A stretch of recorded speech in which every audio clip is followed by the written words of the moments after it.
Hello everyone, welcome to One Stop All Poetry Solution. Today we are going to discuss and talk about Rudyard Kipling's If.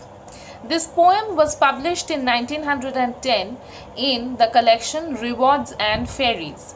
This poem primarily can be read in the form of a paternal advice to his son, and on a larger scale, if you analyze this poem, you can, or we can, the readers can read it as an address to us by the poet, telling us, advising us how to overcome the different challenging situations in the life. If you talk of the theme, then I would like to tell that in this poem Kipling wants to convey to the readers that success is palatable and meaningful if it is in a nexus with modesty.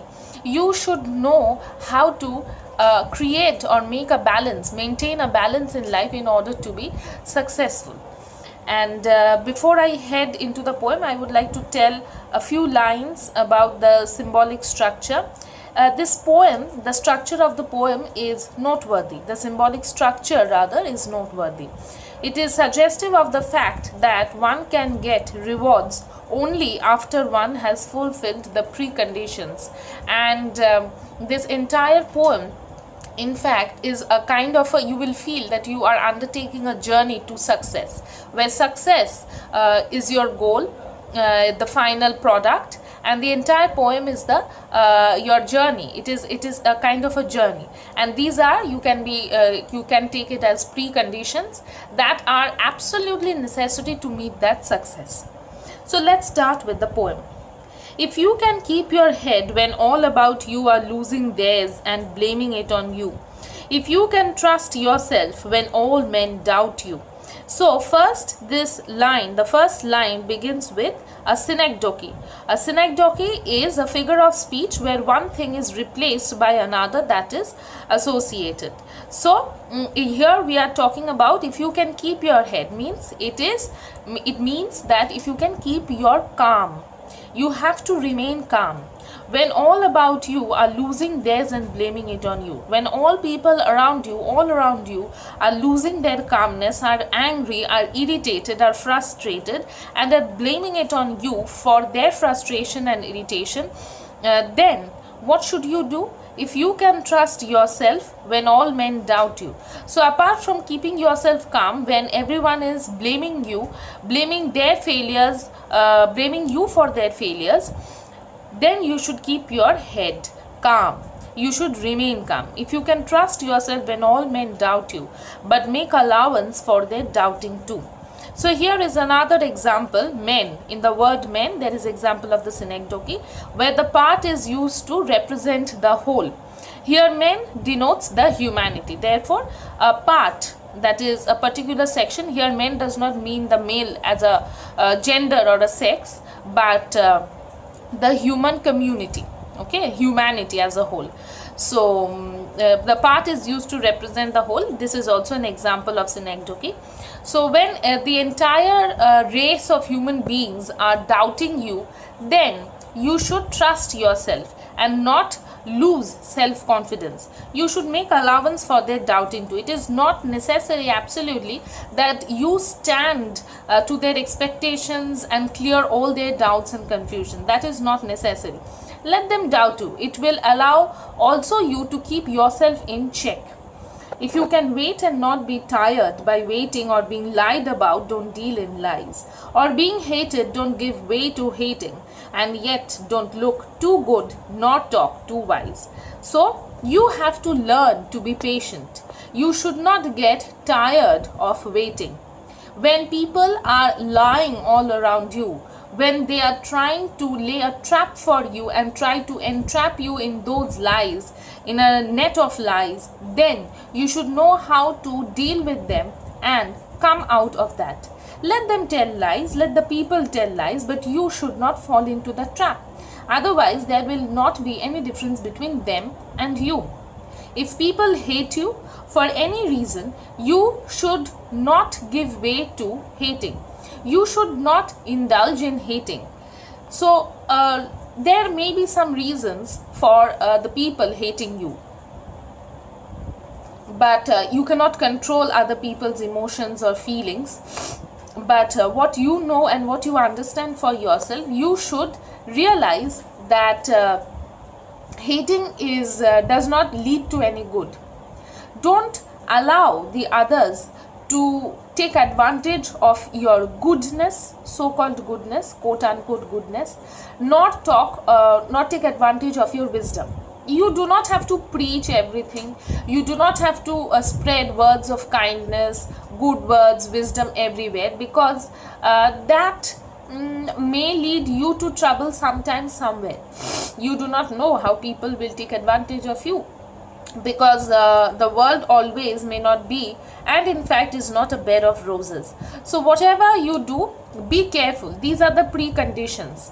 It is not, he's not telling us to absolutely just stop being good or don't hate anything, but you simply cannot hate. There may be some reasons when people don't realize that for what am I hating that person, that gives way to that ultimate feeling.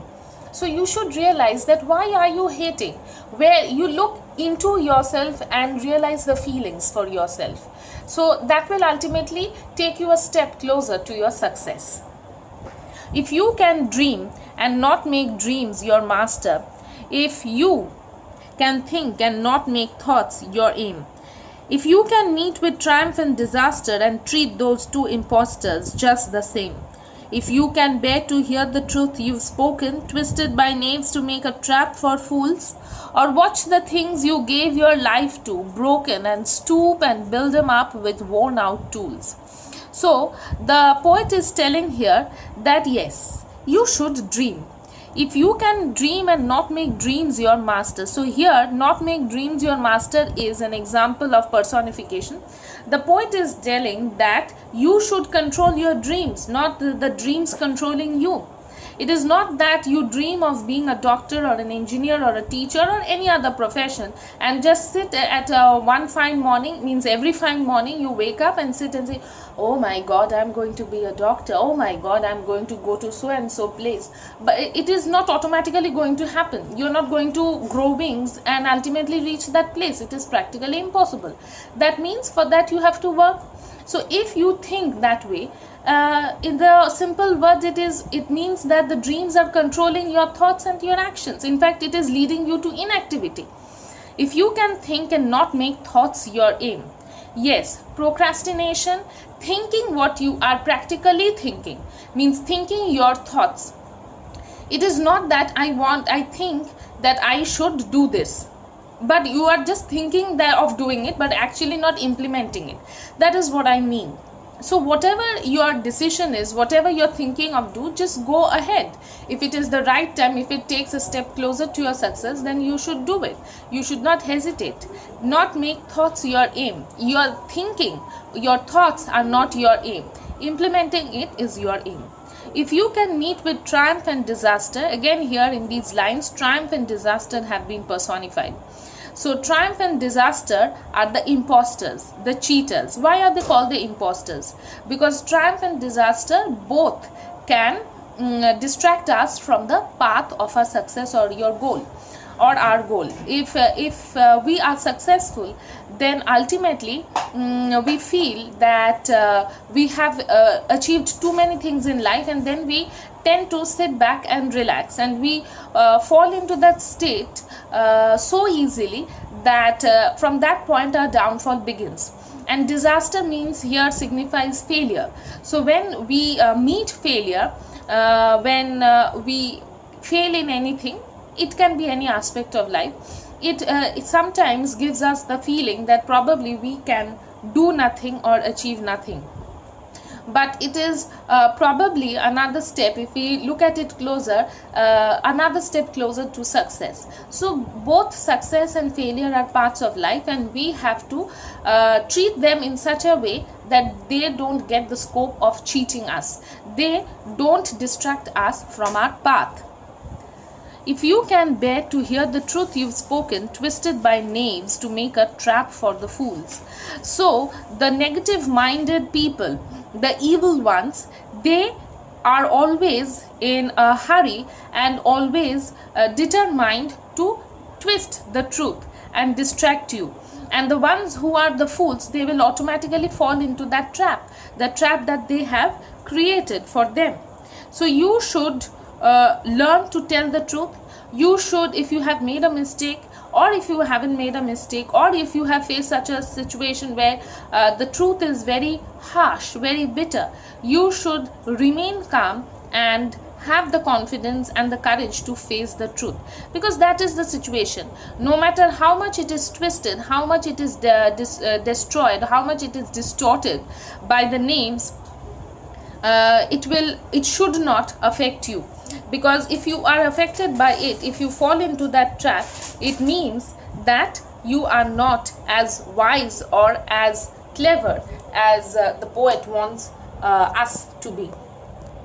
Now let's move on to the next lines. Or watch the things you gave your life to broken and stoop, and build them up with worn out tools. Yes, it may be that you have given your life to a mission. I mean, a mission where you have given your life to, where you have sacrificed a lot, but due to some reason, maybe failure in planning or whatever, due to the situation, it has failed. You should have, it is difficult, it is really very difficult to again start, but you should learn to stoop. You have to start again. You have to bend and bring them up, bring that same empire, work on that same mission, or work for its betterment with the worn out tools, with the tools that you have used to build that mission or that empire or that creation, whatever it is, once again. So worn out tools is a metaphor for creation.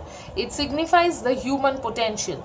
So you should tap on your potential that you have within you. You should realize that and work once again.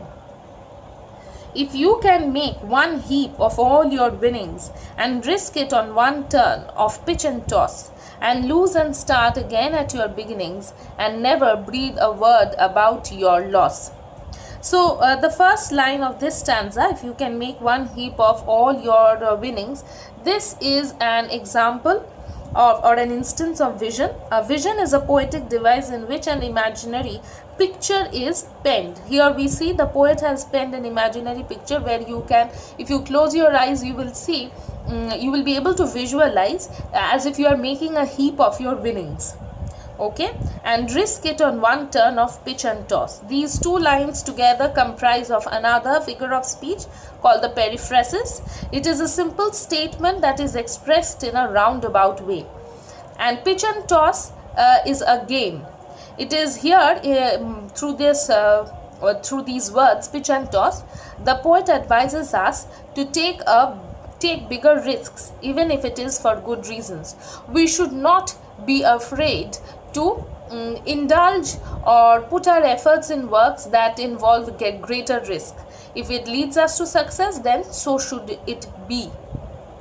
And lose and start again at your beginnings. Yes, you may take bigger risks and ultimately you may fail because of that. So here again, you're dealing with failure also comes in, and again starting at the beginnings also connects us with the previous stanza where you are starting again with your worn out tools, with the same potential, with the same amount of energy that you had put at the beginning. And never breathe a word about your loss. Yes, you should not allow the loss, the failure to affect you. You should not be mourning over it. Rather, you should take it in the strand of your life and go ahead in the direction of your success and be determined in it. If you can force your heart and nerve and sinew to serve your turn long after they are gone, yes, it is true that you may feel that this is not the right time for you, or when a whole world is telling that you are wasting your opportunity, you have to force your heart. You have to convince yourself. Keep that confidence in your heart, your nerve and sinew. Sinew means the muscles, okay? So you have to remain confident and believe that you can be successful, even if it seems that all the opportunities, all the chances have been lost, because every chance can turn into, means every chance can be an opportunity. It is never too late, to put it precisely. In fact, the KFC company, the owner, I forgot the name right now, he started it way after he was 60 years old, and look at the fame that he earned, how famous he became, isn't it? So it is never too late. And if you look up, if you Google it up, you will see numerous personalities who have worked and who have been successful late in their lives. So it is never too early or too late to start something. And so hold on when there is nothing in you except the will which says to them, hold on. So probably you have lost everything. Probably here I feel that the poet is hinting at money, the financial loss. When everything is lost, when you have nothing left, when everyone's support has been withdrawn, but you should have the will force. Will here has been again personified. When you should have the will force that convinces you to hold on, to have patience and not give up, because ultimately it can lead you and it will lead you to your goal. If you can talk with crowds and keep your virtue, or walk with kings nor lose the common touch. So keep your virtue refers to taking care of your good qualities. It is rare nowadays to find good qualities in people, or even if people are good, they are rarely utilized, or they really come out in a full-fledged way, either because of the situations or the opportunities, or for numerous other reasons. So you should take care of them. Or walk with kings. So kings here again is a synecdoche. King represents the people of the higher class, nor lose the common touch. So you should be someone who can walk with equal composure and equal ease with kings and with the commoners alike.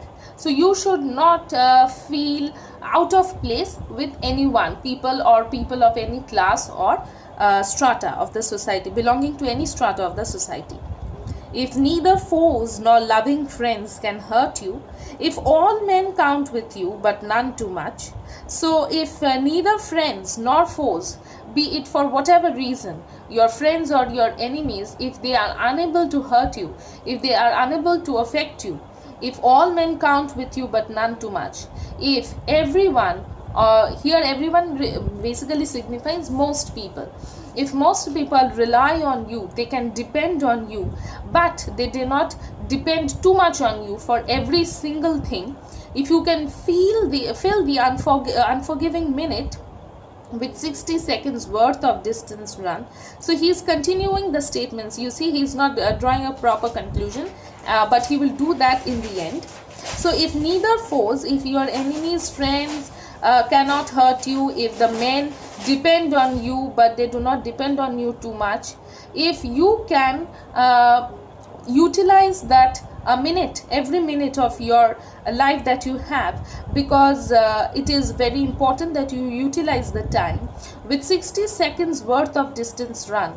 So that if you utilize that 1 minute, it basically signifies every minute worthy, utilizing every minute worthily, and that will help you in taking you a step closer to your success. Yours is the earth and everything that's in it, and what is more, you will be a man, my son. So yours is the earth. This is another example of another figure of speech, hyperbole.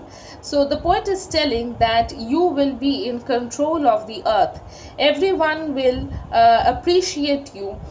You will be able to understand people. You will be successful.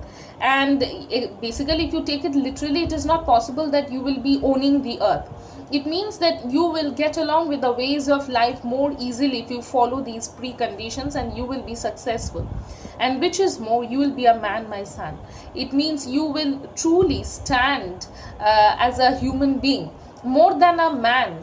Here, though it is addressed to his son, more than a man, it is important as a male personality, or someone who is of the male sex, more than a man, it is important that we realize our worth as human beings. So if you are a human being, everything will be triumph, disaster, friends, foes, people depending, not depending on you, lies, dealing in lies, everything, all the conditions that have been mentioned here, they are all a part of life. So if you are if you evolve into a true human being, if you realize your worth and place on this planet, then you are truly successful.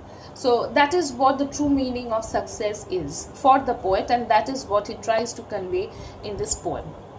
That draws us to the end of this poem. I hope you will not face much confusion, or you will not have much doubts while reading this poem.